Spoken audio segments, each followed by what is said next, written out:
لگا لی اس موقع پر. انہوں نے کہا کہ ہمارے کنٹری کے اندر جو ہے وہ ڈیموکریسی ہونی چاہیے. انہوں نے اپنے آپ کو آگ لگا لی اور اس آگ کی وجہ سے پورے کے پورے عرب کنٹریز کے اندر ایک نیا ریولوشن آیا جس کو کہتے ہیں عرب اسپرنگ. اب یہ فیل تھا یا کامیاب ہوا وی ڈونٹ نو. لاکھوں لوگ اس میں مارے گئے. مجھے تو نہیں لگتا کہ عرب اسپرنگ کامیاب ہوا کیونکہ لاکھوں لوگ اس میں مارے گئے. لیکن ایک بات طے ہے, ایجپٹ کے اندر, لیبیا کے اندر اور سیریا کے اندر ایک بہت بڑی سول وار سٹارٹ ہو گئی, کیونکہ جب عرب اسپرنگ سٹارٹ ہوا تو جتنے بھی ان کنٹریز کے اندر لوگ تھے انہوں نے کہا کہ ہماری میجورٹی کی حکومت آنی چاہیے. ایک مائنورٹی طبقہ ہم سب کو پچھلے 50 سال سے کھا رہا ہے, ہم سب بھی ڈیموکریسی لے کر آنا چاہتے ہیں. لیکن کیا ہوا, ڈیموکریسی تو نہیں آئی, الٹا سول وار سٹارٹ ہو گئی اور لاکھوں لوگ مارے گئے اور لاکھوں لوگ ڈسپلیس ہوئے اور ٹیررزم کا ایک نیا ہم نے رائز دیکھا 2010-11 کے بعد.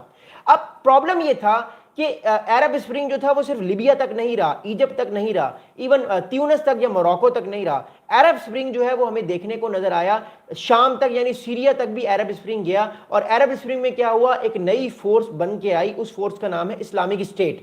اسلامک اسٹیٹ نے کیا کیا, عراق اور پورے کے پورے جو اس ٹائم سیریا تھا وہاں پر ریجیمز کے خلاف کام کرنا شروع کر دی. اب میں آپ کو, اس سے پہلے کہ میں آپ کو سیریا کی پالیٹکس کی اور لبنان کی پالیٹکس کے بارے میں بات کروں, میں آپ لوگوں کو ایک میپ دکھانا چاہتا ہوں اور میں بتانا چاہتا ہوں کہ how powerful was Islamic State in 2010-11. یہ میں آپ کو ماڈرن میپ دکھا رہا ہوں مڈل ایسٹ کا. Islamic state was so much powerful. ایک تو اسلامک اسٹیٹ کے بہت سارے فیکشنز ابھی افریقہ میں بھی ہیں, سیریا, لبنان اور آپ دیکھ رہے ہیں عراق. اس پورے علاقے میں اسلامک اسٹیٹ کے بہت ساری جگہوں پہ انہوں نے قبضہ کیا ہوا تھا. وہ فائٹ کر رہے تھے. ایونچولی امریکہ اس جنگ میں نہیں آنا چاہتا تھا مگر امریکہ کو آنا پڑا. اب Syria become a very great mass, کیونکہ سیریا کے اندر اب کیا ہو رہا ہے, سیریا کے اندر اب سول وار بھی ہو رہی ہے اور سیریا کے اندر لاکھوں لوگ مارے بھی جا رہے ہیں. اور بشار الاسد صاحب, جن کو رشیا بیک کر رہا ہے, جن کو ایران بیک کر رہا ہے, ان کی رجیم خطرے میں ہے. ابھی ہم 2011 میں بھی لبنان پہ آتا ہوں. اب کیا ہوا, جس لبنان پہ سیریا نے اتنے عرصے تک قبضہ کیا, ایونچولی سارے کے سارے لوگ, کیونکہ لوگ مارے جا رہے تھے, ان لوگوں کو فلیڈ کر کر جانا پڑا. کہاں پر, ان لوگوں کو فلیڈ ہو کر جانا پڑا. کچھ لوگ عراق چلے گئے, کچھ لوگ ٹرکی چلے گئے, کچھ لوگ ڈنکی مار کے جو ہے وہ یورپ چلے گئے, اور زیادہ تر لوگ جو ہیں وہ اپنے پڑوسی ملک لبنان میں چلے گئے. کیوں لبنان گئے, بیکاز لبنان is still very very capable. لبنان میں شاید آپ نے دورہ نہیں کیا, لبنان از ویری ویسٹرنائز کنٹری, بہت اس پہ انویسٹمنٹ ہوئی ہے, بہت خوبصورت ایک کنٹری ہے. صدرن لبنان کے علاوہ میں جنرلی بات کروں, لبنان ایک بہت ڈیولپ کنٹری ہے. تو وہاں پہ یہ تقریباً 1 ملین 10 لاکھ لوگ جو ہیں وہ 2011 سے لے کر 2020 تک انہوں نے مائیگریٹ کیا, سیریا سے مائیگریٹ کر کے وہ لبنان گئے. اب یہ اصل کہانی ہے. اب اصل کہانی اب اسٹارٹ ہوتی ہے 2024 کے بعد. اصل کہانی اسٹارٹ ہوتی ہے. دیکھیے 2005 کے بعد بھی لبنان کے تعلقات اتنے اچھے نہیں تھے بشار الاسد صاحب کے ساتھ, بیکاز بشار الاسد صاحب کہیں نہ کہیں تڑی لگاتے تھے, دھمکیاں دیتے تھے, اور وہ چاہتے تھے کہ جو لبنان کی گورنمنٹ ہے وہ ایک طرح سے کالونی بن کے رہے سیریا کی, اور ان کی ساری باتیں وہ مانیں. لیکن لبنان کیونکہ ایک سوورن کنٹری ہے, بے شک چھوٹا کنٹری ہے بٹ وہ ایک سوورن کنٹری, وہ کہتے تھے نہیں آپ حزب اللہ کو ڈسمینٹل کریں, حزب اللہ کی وجہ سے ہمارے کنٹری کے اوپر اٹیکس آ رہے ہیں, حزب اللہ کی وجہ سے ہمارے جو لوگ مارے جا رہے ہیں, آپ حزب اللہ کو ڈسمینٹل کرائیں. اور یہ ایک بون آف کنٹینشن بنا رہا. کب تک یہ بون آف کنٹینشن بنا رہا, 2005 سے لے کر 2024 تک, جب تک بشار الاسد صاحب فارغ نہیں ہوئے. اب 2025 میں آتے ہیں, اب ایک نئی حکومت آ گئی ہے احمد الشرا صاحب کی. احمد الشرا صاحب کی حکومت نے آتے ساری ایک بہت امپورٹنٹ کام کیا. انہوں نے کہا کہ ہمارے ملک میں حزب اللہ کام نہیں کرے گی, ہمارے ملک میں حزب اللہ جو ہے وہ ایک طرح سے اس کو ہم فارغ کر دیں گے, اس کو ہم ختم کر دیں گے, کیونکہ حزب اللہ ایک ایران کی بیک پراکسیز ہے. اور احمد الشرا صاحب جو اس ٹائم سیریا میں بیٹھے ہوئے ہیں وہ بیسیکلی کس کو, ان کو کون بیک کر رہا ہے, ان کو ٹرکی بیک کر رہا ہے اور ان کو سعودی عرب بیک کر رہا ہے. اور یہ ٹرکی اور سعودی عرب شدید نفرت کرتے ہیں حزب اللہ سے, بیکاز obviously ایک آئیڈیولوجیکل کلیش بھی ہے اور ڈفرنٹ معاملات بھی ہیں دوسرے. سو دیٹس ریزن وائی اب سعودی عربیہ اور ٹرکی چاہتے ہیں احمد الشرا صاحب سے کہ وہ اپنے تعلقات لبنان سے بہتر کریں, جو بھی ماضی میں ہوا اس کو رفع دفع کریں. اور احمد الشرا بھی اب اس پالیسی پر ہیں. پہلے تو انہوں نے اسرائیل کے ساتھ تعلقات کو بہتر کرنے کی کوشش کی ہے, اس کے علاوہ احمد الشرا صاحب جو ہیں وہ اپنے تعلقات لبنان کے ساتھ بہتر کریں, بیکاز یہ دونوں سیریا کے پڑوسی ہیں. اور ٹرکی اور سعودی عربیہ نہیں چاہتے کہ دوبارہ سے سیریا کے اوپر کوئی ایران کا انفلوئنس ہو یا کوئی حزب اللہ کا انفلوئنس ہو. اس وجہ سے لبنان نے یہ فیصلہ کیا کہ وہ حزب اللہ کو ڈسمینٹل کرے گا, اور آلریڈی حزب اللہ بہت ویک ہے. اب بات اس ٹائم یہ ہے کہ احمد الشرا صاحب ری اپروچ کرنا چاہتے ہیں, ان کی گورنمنٹ ری اپروچ کرنا چاہتی ہے, کس کو؟ ان کی گورنمنٹ ری اپروچ کرنا چاہتی ہے مور امپورٹنٹلی بیروت کو, تاکہ لبنان اور جو سیریا کے درمیان ماضی میں یہ سارے معاملات خراب ہوئے ہیں, میں نے آپ کو بتایا 1975 سے 2005 تک جو فوج سیریا نے بھیجی تھی لبنان کے اندر اور اتنا سارا علاقہ اس نے کیپچر کیا ہوا تھا صرف شیعہ پاپولیشن کے انٹرسٹ کو بچانے کے لیے, جس کے بعد میں حزب اللہ بنا.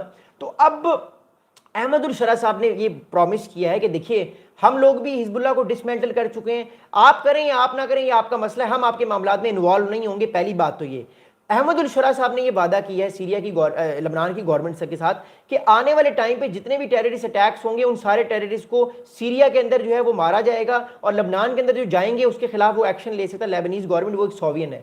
تیسری بات سیریا نے یہ کی ہے کہ وہ کبھی بھی جو ہے وہ لبنان کے اوپر اپنی جو اسٹریٹجک ڈیپتھ ہے, یعنی جو پچھلے اتنے عرصے سے اسد بشار الاسد صاحب اپنے معاملات کو جو انگیج کر رہے تھے, مطلب لبنان کی گورنمنٹ کہاں سے کنٹرول ہوتی تھی؟ لبنان کی ساری گورنمنٹ حزب اللہ کنٹرول کرتا تھا. وی آل نو دیٹ کہ حزب اللہ از ویری پاورفل. آپ لوگوں کو شاید یہ بات نہیں پتا, حزب اللہ جو ہے وہ اپنی ملٹری سے بھی زیادہ, حزب اللہ تو ایک نان اسٹیٹ ایکٹر ہے لیکن وہ لبنان کی ملٹری سے بھی زیادہ طاقتور ہے. اتنا پاورفل حزب اللہ تھا, اب نہیں ہے, تھا 2024 سے پہلے وہ تھا. But the thing is that کہ اس کو پاورفل کون کر رہا تھا؟ سیریا میں اسد صاحب کی رجیم ایران پاورفل کر رہا تھا تاکہ وہ اسرائیل کے انٹرسٹ کے خلاف کام کریں اور لبنان کو بھی ٹائٹ کر کے رکھیں کہ لبنان جو ہے وہ ایران کے انٹرسٹ کے خلاف کام نہ کریں. اب ہوا کیا 2023 کے بعد 7 ستمبر کے بعد ایران بھی فارغ ہو گیا, ویک ہو گیا, سیریا میں بھی اسد صاحب کی رجیم فارغ ہو گئی, اور حزب اللہ بھی آلریڈی بہت ویک ہو چکا ہے بیکاز حزب اللہ کو وہ اکوپمنٹ نہیں مل رہے کیونکہ ایران بھی ویک ہے. اوپر سے جو سارے پیسے آ رہے تھے سیریا کے تھرو وہ بھی اب نہیں آ پا رہے بیکاز سیریا کے اندر رجیم بھی چینج ہو گئی ہے اور وہ پرو امریکن یا پرو ویسٹ رجیم آ گئی ہے, پرو مور امپورٹنٹلی جو سعودی عربیہ رجیم آ گئی اور وہ چیزیں نہیں پسند کرتے. That's why I am seeing again and again کہ لبنان کے تعلقات دوبارہ سے جو ہے وہ احمد الشرا صاحب کی جو نئی حکومت آئی ہے اس کے ساتھ بہتر ہونا شروع ہو گئے ہیں, اور لبنان کے جو سیریا کے جو اس ٹائم فورن منسٹر ہیں وہ اس ٹائم بیروت میں بیٹھے ہوئے ہیں. میں اب اگلی بات بتاؤں گا, یہ ساری ہسٹری بتانا بڑا ضروری اس لیے تھا تاکہ آپ لوگوں کو جو میں اگلی بات کرنے لگا وہ آپ کو سمجھ آ جائے, کیونکہ ماضی میں ان دونوں کنٹریز کے درمیان بہت نفرت پائی جاتی تھی, بہت معاملات ان کے خراب تھے, اینڈ دیٹس وائی میں آپ لوگوں کو جو ہے وہ اگلی بات بتاتا ہوں. اب سیریا کے فورن منسٹر نے دورہ کیا ریسنٹلی لبنان کا. یہ دورہ کیوں امپورٹنٹ ہے اس کو جو ہے وہ سمجھنا آپ لوگوں کے لیے بڑا ضروری ہے. The Syrian Foreign Ministry has held talks with Syrian Lebanese government figures in Beirut as the countries seek to reset ties after decades of belligerent relation born of involvement in each other ruins, civil wars and occupation occurred during the reigns of the Al-Assad family. اب اسد صاحب کے والد صاحب اور mister Asad صاحب, اب یاد رکھیے گا اسد صاحب کے جو بشار الاسد صاحب کے جو والد صاحب تھے اور یہ اسد فیملی تقریباً 45 سال تک پورے سیریا کی سیاہ اور سفید کی مالک تھی.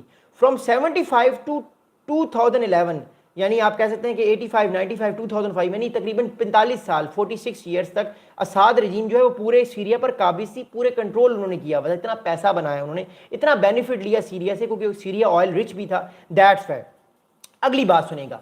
اگلی امپورٹنٹ بات یہ ہے کہ اب جو احمد الشرا صاحب کی نئی حکومت آئی ہے جو جس کو امریکہ بھی بیک کر رہا ہے, جس کو سعودی عرب بھی بیک کر رہا ہے, سعودی عرب بھی یہ چاہتا ہے کہ احمد الشرا صاحب اسرائیل کے ساتھ تعلقات کو بہتر کریں. نمبر 1 سعودی عرب یہ چاہتا ہے کہ احمد الشرا صاحب معافی مانگیں یا معاملات کو بہتر کریں لبنان کے ساتھ, کیونکہ لبنان کے ساتھ سیریا نے ٹھیک نہیں کیا پچھلے کافی عرصے تک, وہ اس کو کیپچر کرتا رہا. یہ دو بہت انپورٹنٹ چیزیں. اب تھرڈ میں آپ کو امپورٹنٹ چیز بتاتا ہوں کہ سیریا کے فورن منسٹر اسد الشیبانی صاحب نے کیا بات کی. شام کے فورن منسٹر ہیں, ان کا نام ہے اسد الشیبانی صاحب. انہوں نے ایک انٹرویو دیا اور انہوں نے اسٹیٹمنٹ دی ہے.